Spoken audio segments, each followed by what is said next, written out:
يلعب عرضيه ناحيه بشار في الراس المرمى، جول بينقل ناحيه بشار ناحيه المرمى بالمرمى بعد الملعب والرابع يلعب كره بينيه خطره بشار جول هجمه خطيره يهدف المرمى ضاري والوقت القاتل بشار ولا لا يحطها بشار وحارس المرمى وبشار عبد الله والهدف. نزهان في اليسار يلعبها لمحمد النزهان في اليسار يلعب عرضيه ناحيه بشار في الراس المرمى، جول ثاني الهلال بشار عبد الله. بشار يتلقى تمريره جميله جدا من محمد النزهان وبراسه يحطها في المرمى ويسجل الهلال الهدف الثاني بعد مرور 25 دقيقه من زمن شوط المباراه الاول. مره اخرى براسه يلعبها ناحيه بشار يلم الكره وبيحاور برضه الكره معاه وبينقل ناحيه العيادي الحمروني في اليسار، العيادي بينقل ناحيه بشار ناحيه المرمى الهدف الثالث للهلال بشار عبد الله يحط الكره في المرمى بعد ان تلقى تمريره جميله من العيادي الحمروني ويحطها من فوق حارس المرمى ويسجل الهدف الثالث بعد مرور 17 دقيقة من زمن شوط المباراة الثاني لتصبح النتيجة الآن 3. شوف العياد الحمروني يلعب كرة بالمقاس لبشار اللي يستلمها ويلعبها ساقطة من فوق حارس المرمى. شوف يعاد الآن هذا العياد الحمروني وهذا بشار لعبها من فوق الحارس وحطها في المرمى. شيء رائع جدا. لو عرفنا سيناريو الكرة. نواف يلعبها الى فهد الغشيان صاحب الهدف الثالث للهلال. الغشيان يمر جميله الى احمد الدوخي المتقدم، احمد الدوخي يلعب نواف التمياط، نواف الناحيه اليمنى يحاول دخول داخل منطقه 18، نواف التميط يخش بعد الملعب والرابع هدف هلالي بشار يبشر الهلاليين بالرابع وابتسامه عريضه من سلطان بن نصير ومن الكل في احتياط الهلال. وبشار عبد الله والله لاعب والهدف الرابع للهلال. كان هناك تفاهم اكثر من ممتاز وهجمه مرتده في خطط من هجمات لفريق نادي الطائي. يتقدم نواف التمياط في تمرير احمد الدوخي للناحيه اليمنى ويعكس بكل حرفنه وبكل اثر غيره في تنفيذ هذه الكره. شوف اعاده مره اخرى، كان يمديه يسدد لكن مرر لبشار، ما في انانيه، وبشار عبد الله ما كذب خبر ويسدد بيسراه هدفا في مرمى محمد الدعيع، بيمناه هدفا في مرمى محمد الدعيع ويسجل الهدف الرابع للهلال.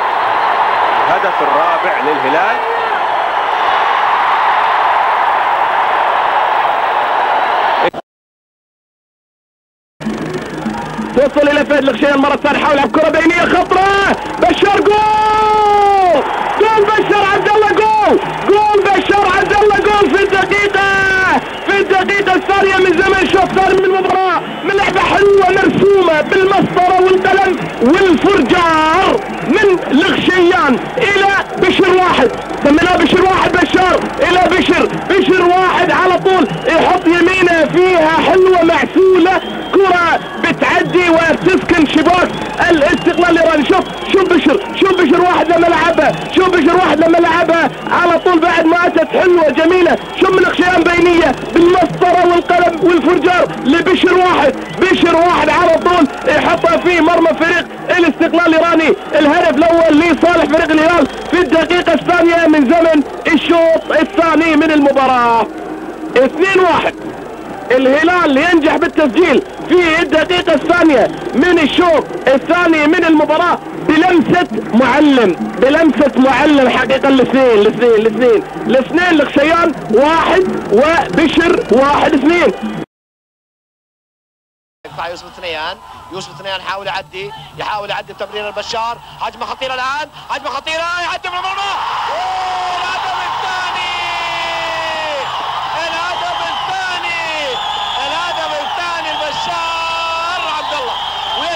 بشار عبد الله ليوسف ثنيان مباشرة لأن وصاحب اللمسة الأخيرة وصاحب الإعداد الجيد يوسف الثنيان لبشار عبد الله الذي لم يجد أي صعوبة في تسجيل الهدف الثاني لصالح فريق نادي الهلال. صالح فريق نادي الهلال لتصبح النتيجة وعند الدقيقة 28. شوف إعادة للهدف، شوف إعادة للهدف والهدف الثاني لفريق الهلال، وشوف التمريرة الجيدة والوضع الممتاز من يوسف الثنيان. لم يجد صعوبة حقيقة لاعب دولي بحجم بشار عبد الله من إيقاع الكرة، خصوصا انه وجها لوجه مع عبد المجيد الغامدي ان يدعها الشباك ويسجل الهدف الثاني لصالح فريق نادي الهلال. المحترف الكويتي في صفوف فريق نادي الهلال، والدقيقة 44 واحمد ضاري والوقت القاتل،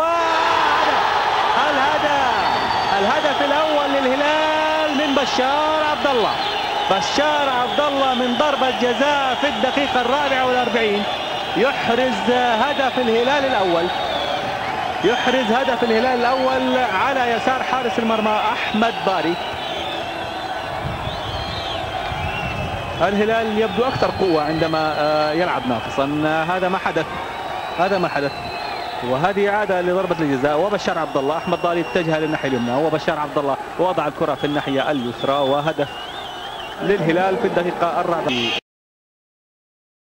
من المباراة النهائية. ومنطلق بشار، يحطها بشار ولا لا؟ يحطها بشار،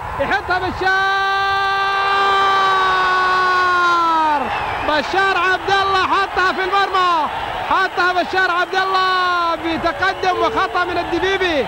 بشار يعزز للهلاليين ويبشرهم بهدف ثاني. خلاص 2-0.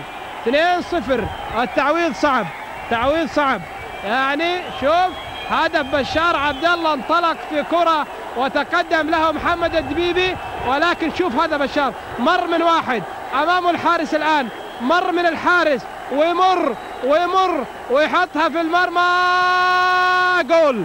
يحطها في المرمى، جول. هدف ثاني هلالي، واثنين للا شيء، 2 الهلال لا شيء النجمة. هدفين نظيفين في شوط المباراة الثاني. وحارس المرمى وبشار عبد الله، والهدف الثاني. الهلال تقدم 2-0 وابعد الاهلي مسافتين كبيرتين عن النهائي. احتفاليه لبشار عبد الله وللجماهير الهلاليه بتسجيل الهدف الثاني في المرمى الاهلاوي. زعلان عبد المجيد الغامدي، زعلان، والهلال متقدم بهدفين. اصبح وضع الاهلي صعب. نصف ساعه ما خسران اليوم بهدف، ومجموع المباراتين بهدفين صعبه.